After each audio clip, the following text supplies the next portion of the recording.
Tonight on the CW55 News.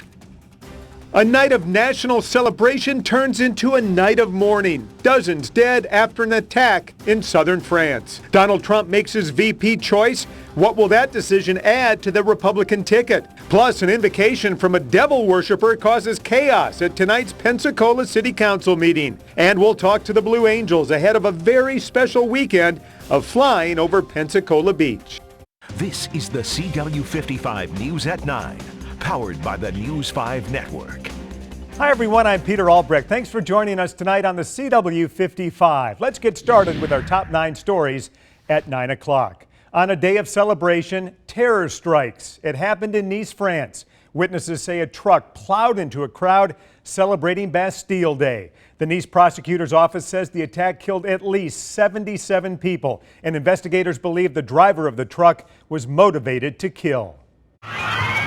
It's become increasingly common. People running in fear, screams piercing the night, dozens dead. I saw like a lot of dead bodies. They were just like single, nobody were around them. They had like jogging shoes on or like a bike. There was a wheelchair. The latest terror attack happening in Nice, France, where people gathered to watch fireworks and celebrate Bastille Day. Witnesses say a man in a white truck started shooting into the crowd of people. We heard these sounds, pop, pop, pop, pop. I don't know how many. And then we saw people jumping from the Promenade d'Anglais to this corrugated metal roof. French officials say the man then used his truck as a weapon, driving more than a mile on a major street, mowing down those in his way. I was walking amongst bodies, dead bodies, and wounded people, and families of those people just gathering around the bodies. Police eventually shot the driver, killing him. Investigators found firearms, explosives, and grenades in the truck. Now, anti-terror prosecutors have taken over the investigation. And shortly after the truck attack, more panic, this time across the country in Paris, where the city's iconic Eiffel Tower was covered in smoke. This video was shared quickly on social media showing smoke around the base of the tower and flames to the right of the structure. But tonight, police say a fire near the tower was actually a technical incident involving a truck with fireworks. Police say the fire was not at the tower itself, but on a nearby bridge. The attack in Nice has delayed the official announcement of Donald Trump's vice presidential pick. Shortly after the attack, Trump tweeted that he is postponing his announcement, originally scheduled for tomorrow morning. Several national news organizations have already said that Trump's pick is Indiana Governor Mike Pence. Trump was in Indiana this week meeting with Pence, and they appeared together at a fundraiser and rally. Pence is a former congressman with a reputation as a fiscal and social conservative. Chaos and controversy caused a slight delay at tonight's Pensacola City Council meeting. A leader from a satanic temple gave the invocation. The CW's 55, Catrice Nolan, was there for the meeting that quickly got out of hand.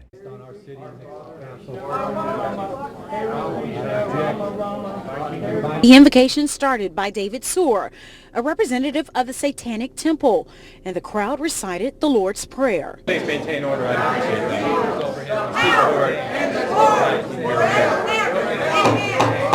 It got so out of control, City Council President Charles Bair put a stop to it and asked those who were disruptive to leave city chambers. I'm not a religious person, but I think it's absolutely ridiculous. This man can show up in July in an October outfit, October 31st outfit, and act like a fool and come on, man. I agree. Okay. We're giving a lawful order to leave, okay? And things got worse.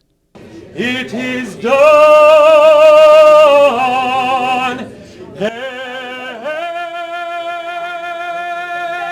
He does read the Bible, obviously, because he's got a Bible verse in his hand. And so if somebody is not representing Jesus, but representing Satan and wants to invoke curses, that's why you have such a representation of people coming based on the word of God. But David Soar says he only wants one thing. Is adopt some damn rules.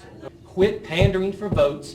Quit pushing Christian privilege, as we've seen with the Bayview Cross and so many other issues, and instead go to a moment of silence and let everybody pray or not according to their own conscience. Now, one thing Council President Barr did say he agreed with David Soar on is to make sure that the council has guidelines moving forward with who needs to give the invocation before every city council meeting. Reporting from City Hall, Catrice Nolan, the CW55 News at 9. The council invocation has been given by a variety of religious denominations over the years. Churches and church leaders sign up to get on the schedule to lead the prayer before each meeting. From the city council to a crime alert now. Out of Gulf Breeze, a 20-year-old man arrested there for having child porn. Agents with the Florida Department of Law Enforcement got a search warrant for Nathan Anthony Christensen's residence on Bayview Lane after receiving a tip last week that he was uploading images of child pornography onto the internet. During the search, investigators say they found several images of child porn on Christensen's computer. Tonight, he is in the Santa Rosa County Jail. A major child pornography sting in Polk County, Florida, involving a grade school teacher and a Disney worker. 9 people arrested in the sting, which focused on the promotion, possession, and distribution of child pornography. This man was a first grade teacher. Police say they got a tip that he had uploaded video showing children between the ages of 3 and 6, and computers in his home were said to have files showing children as young as 6 to 8 months. Detectives say he did not think he had done anything wrong. And then he said, and they seem to enjoy it. And he suspects that a lot of times they're paid for it. Are you kidding me? The sheriff there says some of the men arrested used their jobs to get closer to children. One worked in housekeeping at Disney's Animal Kingdom Village. Some big-time trouble for a teenager in Crestview. 15-year-old Chance Taylor was arrested last night for stealing an SUV. But that's not all. Check out these photos from the Okaloosa County Sheriff's Office. That's the SUV you see in the trees. When a deputy tried to stop the teen, he sped off, at times going 80 miles an hour, running stop signs, even driving in the wrong lane. Then Taylor lost control and hit a tree, triggering the airbag. Taylor told deputies he stole the SUV after breaking into another car on Tuesday. Inside, deputies say they found black gloves and a flashlight. Taylor is charged with running from deputies, burglary, and theft. If you're in the mood for a little speed, the Blue Angels are ready to deliver. The dress rehearsal for the Pcola Air Show is tomorrow. The official air show is Saturday. It is a special weekend back home for the Blues, their first show in Pensacola since the death of one of their own in a practice crash last month. The CW's 55, Haley Minogue, spoke to the lead solo pilot today. It's been a tough year for the Blue Angels. Lead solo Lieutenant Ryan Chamberlain said he spent a few days just with friends and family after the death of Captain Jeff Coos during practice. But then it was time to get back in the sky. I knew Jeff obviously very well, the fact that he was my wingman, and he is not one of those people that would want us to just sit down and not continue our mission. So our mission is so important, but more important than any one individual. This week, the new opposing solo, Commander Frank Weiser, was announced.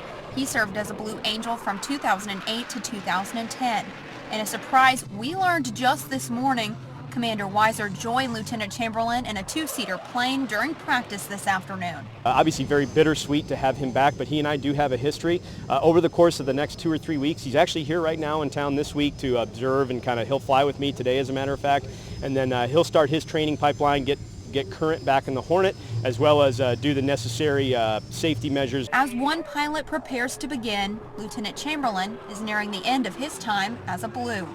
This is his last Pensacola Beach air show. When number 6 isn't around, I get to actually do 2 sneak passes. I won't tell you when those are going to be because that's part of the show, but those are by far the absolute most fun that I get to have throughout the performance. Now that Blue Angel number 5 has your attention. You have seen firsthand the ability. Reporting on Pensacola Beach, I'm Haley Minogue, the CW55 News at 9. And you don't have to wait until Saturday, remember, to see the Pensacola Beach Air Show. There is a dress rehearsal tomorrow beginning at noon. With the Blues flying at 2, the times are the same for Saturday's show.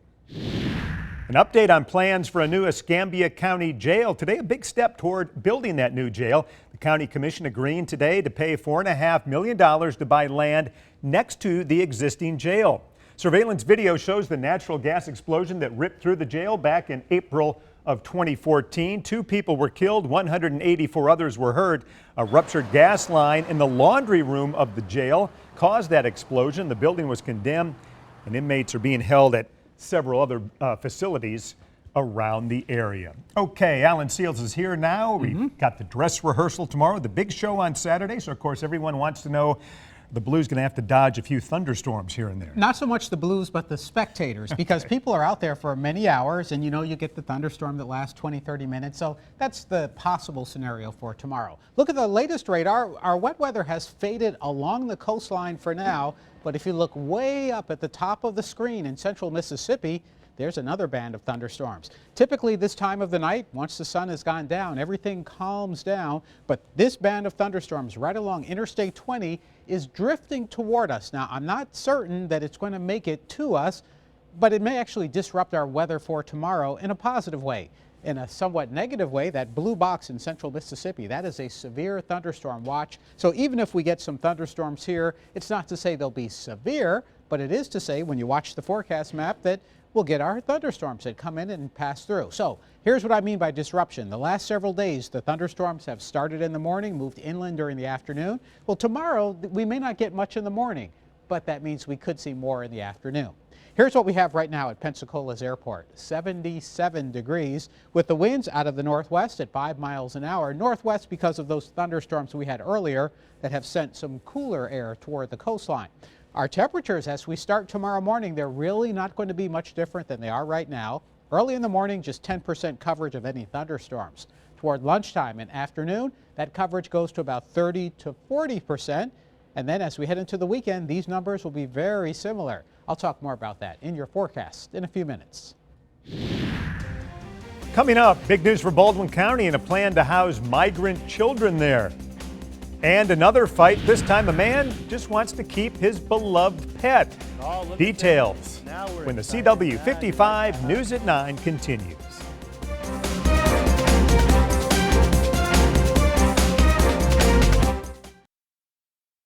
A man has been arrested for a sexual assault in Pensacola. Police say Francisco Jose Baca assaulted a 45-year-old woman in the early morning hours of July 5th.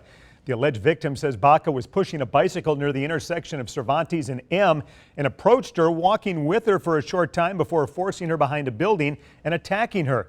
Police say Baca works as a day laborer and has no permanent address. Firefighters at a Disney World Resort fire station were told to stop feeding nearby alligators 2 months before a toddler was killed by a gator at Disney World. A report by the Orlando Sentinel says the firefighters were feeding gators less than a half mile from Seven Seas Lagoon. That's where 2-year-old Lane Graves was playing in shallow water last month when an alligator snatched him.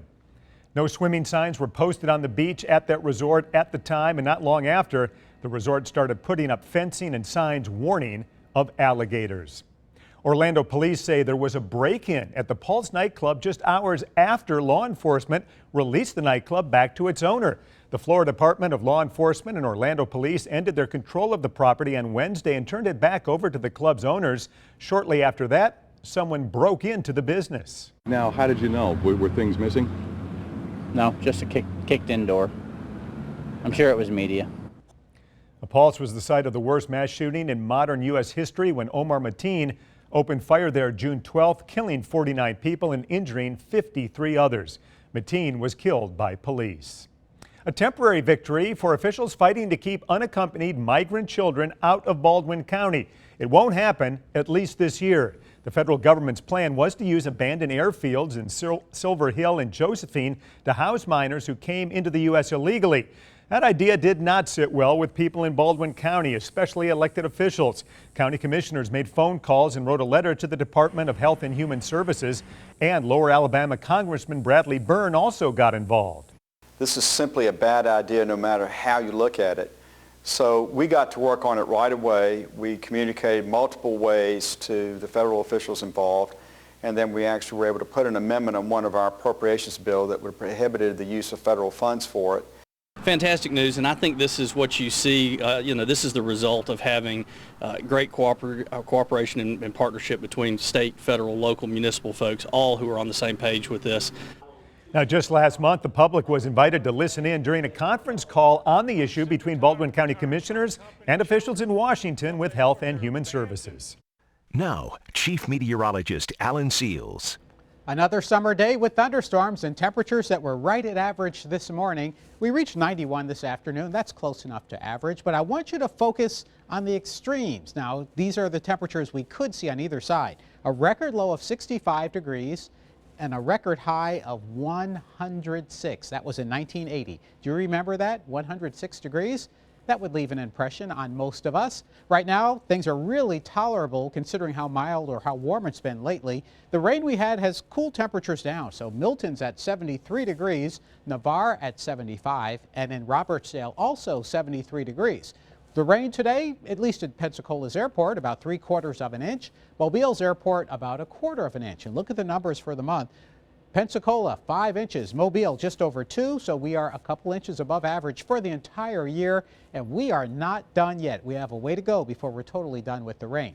Wet weather faded across parts of Conecuh and Escambia County, Alabama earlier this evening, but now we're looking much farther toward the northwest, central Mississippi, central Alabama, and this band of thunderstorms along Interstate 20 is drifting toward the southeast. Behind it, another band also heading toward the southeast into central Mississippi, and these systems will likely fade as we move through the night, but it's possible that that first one I showed you could get into our region before the sun comes up.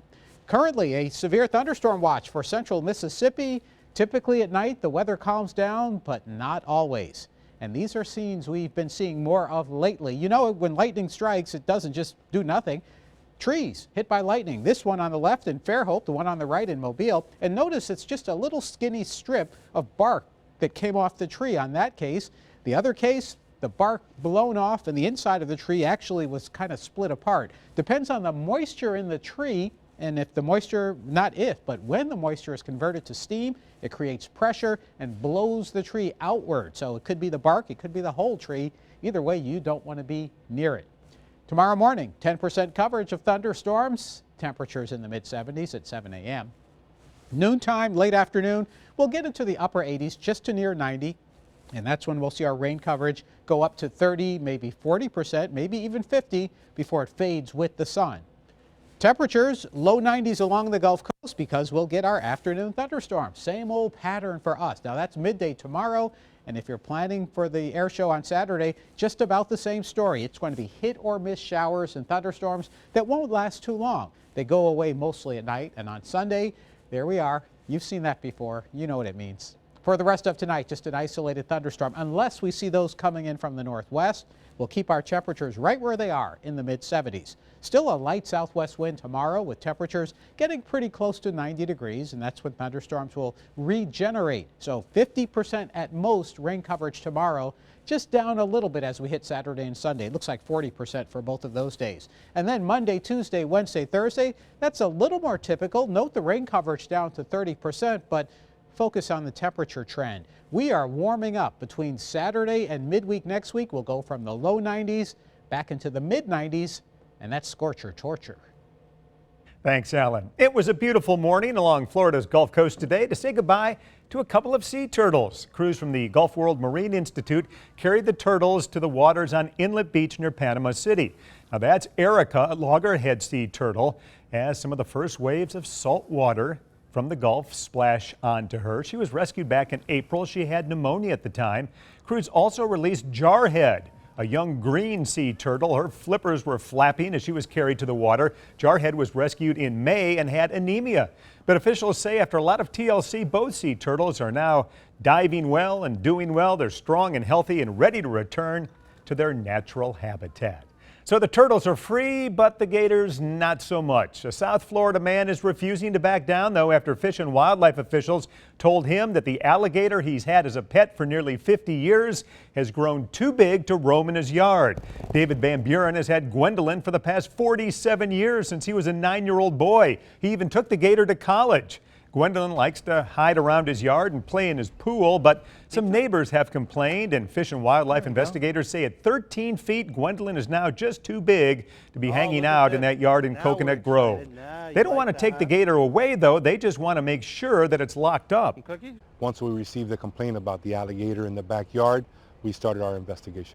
Unfortunately, Gwendolyn the alligator is not in the proper caging that it's supposed to be. Now, back in 1994, the state actually took Gwendolyn away from the retired firefighter. Van Buren, though, got her back after a well-publicized legal battle. Coming up, big advanced sales for the new Ghostbusters movie, but not everywhere in the world. The story when we come back. Looks like moviegoers aren't afraid of no ghosts. Advanced ticket sales for the Ghostbusters reboot are going strong. We can provide a real service. Variety reports Ghostbusters is the top live-action comedy for ticket pre-sales on Fandango for this year. The movie ticketing company also says Ghostbusters is the most anticipated comedy of the summer, according to a survey of its customers. Ghostbusters debuts tomorrow. It's a class 4 operation. It's okay. She seems peaceful. That Class 4 apparition won't be seen in mainland China. Ghostbusters has officially been denied release there. According to The Hollywood Reporter, Chinese film regulators have banned the film from release under a rule that prohibits movies that, quote, promote cults of superstition. That rule has been used to keep out films that depict ghosts, even in a semi-realistic manner. Well, nothing like trying to take the perfect picture and then you get photobombed. It happened to NASA last week. Check it out. A satellite was taking pictures of the sunlit Earth over a 4-hour period, and the moon passes by. But NASA scientists say they're okay with it. The pictures give them the chance to see the far side of the moon, which is never seen from Earth. NASA scientists say this is the second time the moon has been photobombed in the last year. And more cool space pics from NASA, this time from the Juno spacecraft. It sent back its first image of Jupiter from its orbit about 2.7 million miles away from the planet's surface. The image shows the giant planet and 3 of its moons. Juno successfully began orbiting Jupiter back on the 4th of July, and we'll remember, Alan, that it took, about 5 years for that thing to get to Jupiter, and then brought back these fantastic images, and will continue to do so for the next few years. Pretty amazing stuff. It is amazing, and it shows you the dedication of the people at NASA. You know, we have projects, and we have to do them today, right, 2 or 3 hours from now. But their project deadline is 5 years in the distance. And then, they all had their fingers crossed, waiting for that first image to come back, and of course it did. So. And fascinating stuff. So here on Earth, though, we have our own little fascinations. Go to the beach tomorrow and look up in the sky. What you'll find is a southwest wind. The water temperature is still in the mid-80s, but the air temperature will be near 90 degrees. Watch out, as always. Check the beach flags to see what's going on, and keep that sunscreen. Be ready. Now, here's what we have on the radar. Nothing in our region now, but far to the northwest, crossing Interstate 20 from central Mississippi into central Alabama. It's a line of strong thunderstorms. It potentially will produce severe weather to our north tonight. And at this point, I think as it approaches, it's going to weaken, but don't be surprised to get some thunderstorms for tonight. And also tomorrow midday and Saturday midday, as you head to the air show, that 30% coverage of thunderstorms. Otherwise, starting the morning, pretty peaceful. A couple of thunderstorms. They will increase during the day, as temperatures do, and we will keep our same pattern through the weekend. Midweek next week will be a little less wet, but then we'll get more hot. All right, sounds good. Thanks, Alan. Be sure to join Alan, Mel, and Roseanne and Randy Patrick coming up in a half hour on WKRG News 5. Up next on the CW55, it's Access Hollywood. Have a great night. We'll see you tomorrow night at 9 o'clock.